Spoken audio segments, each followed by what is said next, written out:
स्वागत करते हैं सभी को यहाँ कमिंग समाचार लाइव पेज पे। इस वक्त जैसे आप सबको पता है, जो एपीसीएस फियस्को को लेके पूरे पब्लिक जो है सड़क पर उतर गए हैं। माएँ बापें और जितने जो एस्पिरेंट कैंडिडेट है वे सब उतर गए हैं। आज का डेट में जो एपीसीएस का चेयरमैन का जो और टेकिंग को लेके सब सड़क पर उतर गया।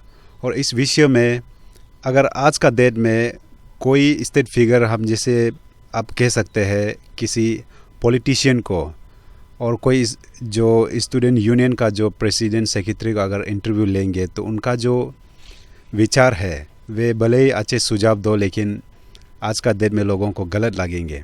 तो इस विषय में मैं आज चर्चा करने वाला हूँ लेफ्टिनेंट ब्रूस जिली, जिनको लोकी दादा के नाम से जाने जाते हैं।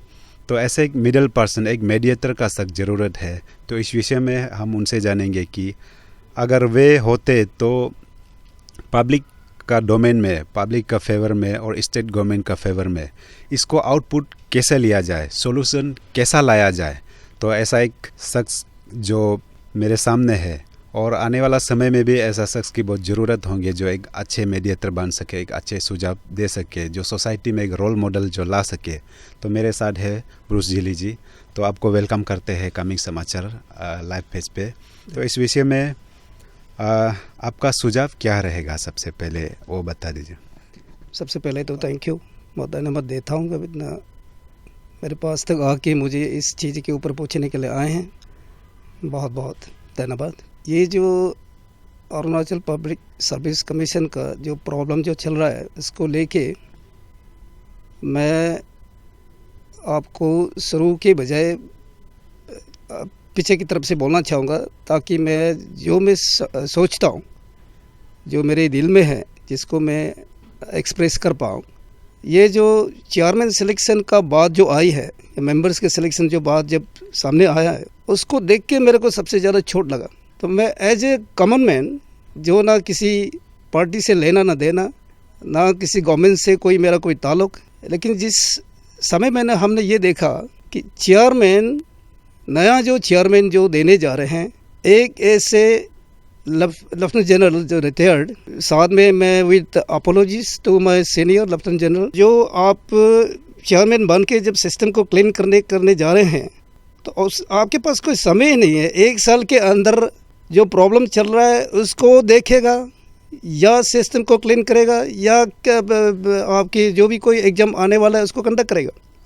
बिल्कुल टाइम नहीं है। मेरे तो आप गलत बात समझिए, मेरा तो ये बोलना है, मैं अगर आपकी जगह पर होता, मैं ये अपॉइंटमेंट मना कर देता, क्योंकि मैं ये समझता हूँ ये गलत है। बाकी जो मेंबर्स जिस तरह से सिलेक्शन हुआ है उसके बारे में तो मेरा इतना मैं बोलने का खास वो नहीं है, क्योंकि उनके पीछे के बैकग्राउंड मुझे इतना नहीं पता है।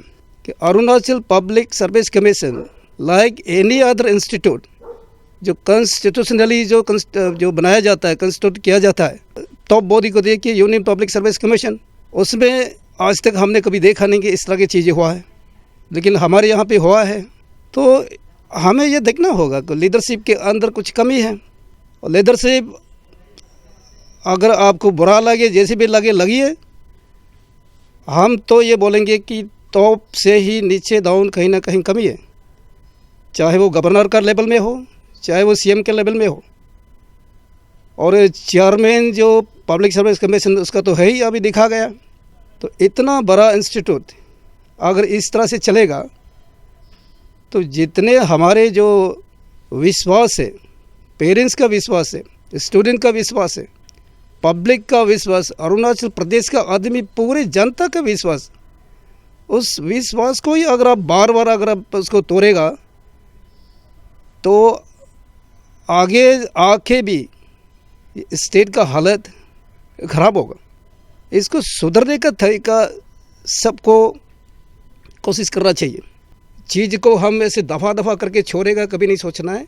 जो बच्चे पढ़ रहे हैं, लिख रहे हैं, कोशिश कर रहे हैं, खास करके जो गरीब बच्चे हैं, इतने मेहनत, कभी प्राइवेट इंस्टीट्यूशन में जाओ, कभी उधर जाओ, कभी कोचिंग क्लास में जाओ, माँ पिताजी के ऊपर इतने बोझ करके कैसे करके पढ़ते हैं, लिखते हैं, इस उम्मीद से कि वो भी किसी ना किसी दिन अफसर बने। कि इंग्लिश में बोलते हैं 1/2 is cheating the other half. तो इस तरह के एक दूसरे के ऊपर चीटिंग नहीं करना है। आज अगर चीटिंग कर रहे हैं, आपके बच्चे को अगर वो की नौकरी का खरीद के अगर दे रहे हैं, वो बच्चे ही कल समाज को चिट करेगा, कल वो अपना बेटा बेटी को चिट करेगा। जैसे कि हम सबको पता है जो एपीसीएस जो ये इंस्टीट्यूशन है, ये एक नर्व सेंटर है। यहाँ से होकर जो है हर एक किसी को एक इक्वलिटी ऑफिसर बनने का, एक अच्छा नाम कमाने का जो एक इंस्टीट्यूशन दिया जाता है। इसमें ही पेपर लीकेज अगर बेचा जाएगा तो कल को जो अमीर है, जिनके पास पैसा है, वही बनेंगे। तो ऐसा सोच रख कर ऐसा नहीं होना है बोल के पब्लिक जो अभी ग्राउंड पे उतर गया है। तो इसमें गवर्नमेंट को कैसा डिसीजन लेना चाहिए अभी का समय, एक इमीडिएट एक अर्जेंट डिसीजन कैसा लेना चाहिए? तो आज जिस तरह से गवर्नमेंट ने डिसीजन लिया है कि जो नया जो चेयरमैन जो मेंबर्स का जो सोवरिंग इन है इसको कैंसिल करिए, कैबिनेट ने डिसीजन लिया है। I think it's a very good step. और जितने जो मूवमेंट में जितने ऑर्गेनाइजेशन है, इनके साथ बातचीत करिए, सलूशन निकालिए। अगर वो इनकी चार्टर ऑफ डिमांड्स में अगर सही दिखाई दे रहा है, इसको एड्रेस करना चाहिए, पक्का एड्रेस करना चाहिए। कुछ तो तभी होगा जब आप सबको कॉन्फिडेंस में लाएंगे। आप अपना बैक डोर से छिपे छिपे आपस में ऐसे ये कर देगा करके नहीं करना है, जिस तरह से देखा गया ये अपॉइंटमेंट के जो चक्कर है। तो ये इंस्टीट्यूट को आपको स्ट्रॉन्ग अगर बनाना है, अब भी जो मूवमेंट जो चल रहे हैं, जो स्टूडेंट्स है, एस्पिरेंट्स है, जो पेरेंट्स है, जो भी इतने आप अभी तक कितने जो रैली निकल चुके हैं, तो उधर से जो मोटे मोटे पॉइंट है, जो जेन्युइन पॉइंट है, जितने जो वेरियस स्पीकर्स ने बोले हैं, हम भी देख रहे हैं उसमें कोई किसी ने ख़राब चीज़ें नहीं बोला है। अगर आपके ऊपर पॉइंटिंग करता फिंगर अगर बोल रहे हैं वो ठीक नहीं है, मतलब ठीक नहीं है, वो सब देख रहे हैं। आप जानते हुए भी इसको नज़रअंदाज नहीं करना है, क्योंकि इस तरह करेगा कल को this moment can be A bigger problem. और केवल ये गवर्नमेंट को गिराना वो अलग चीज़ है, वो अलग बात है, लेकिन फ्यूचर का देखिए, इस स्टेट का फ्यूचर का, इस अपना जो डेवलपिंग स्टेट है, जो हम बाकी स्टेट से इतने पीछे हैं, इन बच्चों के ऊपर, पेरेंट्स के ऊपर विश्वास लाइए और इस तरह से जैसे मैंने बोला प्लेटफॉर्म खरीद करिए। और इंस्टीट्यूट को स्ट्रॉन्ग अगर बनाना है, आप ऐसे चेयरमैन लाइए जो जेन्युइनली जो इसको करने लायक। और मैं आर्मी बैकग्राउंड से हूँ, रिटायर हो जाए लेफ्टिनेंट कर्नल। मैंने जितने जो 24 ईयर्स सर्विस देखा है, उसको देखे मेरा अपना 100% मेरा वो कंफर्म है कि हमें कोई भी काम देगा तो हम कर सकते हैं, चाहे वो किसी भी काम में कर सकते हैं। लेकिन ये पब्लिक सर्विस कमीशन इस तरह की चीज़ है जहाँ पे एकेडमिक्स वो ज़्यादा डीलिंग करते हैं। तो मैं समझता हूँ जो एकेडमिकली अगर उस बैकग्राउंड से हो, जो दुनिया भर के ऐसे डॉक्टरेट बड़े पढ़े, जो जिन्होंने और भी बहुत रिटायर मेंबर होंगे, नॉट नेसेसरी कि चलो अरुणाचल से लो, बाहर से लाइए, लेकिन ऐसे आदमी लगाइए जो एड्रेस कर सके, जिसके सर्विस टाइम है। तो ऐसे सिलेक्शन करना मेरे हिसाब से it's not a big problem for the government. पूरी दुनिया कर रहे हैं, पूरी स्टेट कर रहे हैं, वो हमारे इधर जैसे कि छिपे छिपे काम करना वो ठीक नहीं लगा। हर कोई, जब मैं बोलता हूँ हर कोई, मतलब हर कोई, जितने पब्लिक स्टूडेंट लीडर जितने हैं, पॉलिटिशियंस, सब मिलके इसको सही ढंग से एड्रेस करना ज़रूरी है। एक दूसरे को ब्लेम मत करिए। अगर कि जिन्होंने जो प्रॉब्लम दिया है, इसको सोचना ज़रूरी है और एड्रेस करना ज़रूरी है।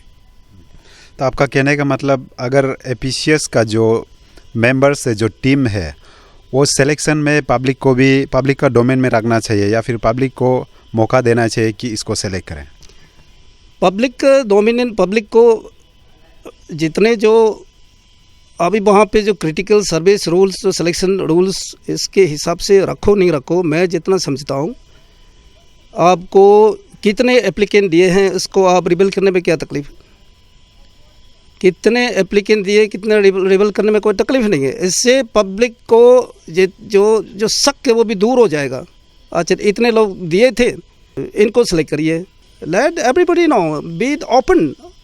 आपको अभी पकड़ा गया, इतना 10 सालों से चोरी करके आया है, आपके जो मेंबर्स, आपके जो बोर्ड है, उसको आप तो हाँ तो नहीं बोल सकते ना। अगर ऐसी बात है, आपका इमेज को सुधरना है, आपने क्लीन चीज़ें दिखाना है, बताइए इनको कौन कौन है एप्लीकेंट्स, जाने दो और बताइए ये हमने ये सिलेक्शन करिए। और दुनिया भर के लेफ्टिनेंट जनरल ऐसे बड़े पड़े हैं कि एक साल जिसकी 61 ईयर्स वाले जनरल साहब को लाना जरूरत था क्या? ये ऐसे शक वाला काम मत करिए आप। ये पब्लिक सर्विस इतना बड़ा इंस्टीट्यूट है, इसको विश्वास करिए, उस विश्वास लायक सिलेक्शन भी करिए। जैसे कि आपने सुना, जिनका अभी तक समय है जो सोसाइटी को सुधार लाने का, ऐसा शख्स को चेयरमैन के तौर पर सिलेक्शन करना चाहिए। और दूसरी बात यह है कि इनका विचार यह है कि जो एपीसीएस टीम, जो चेयरमैन से लेके जितने भी टीम है, उनको पब्लिक डोमेन में रखना है। हो सके तो पब्लिक के जो सोच विचार है, जो पब्लिक के जो इच्छा है, उनको सेलेक्ट किया जाए। तो इसी टॉपिक को लेके मैं अगले शख्स के साथ मैं आपको फिर से मिलेंगे। तो आज के लिए इतना ही, धन्यवाद।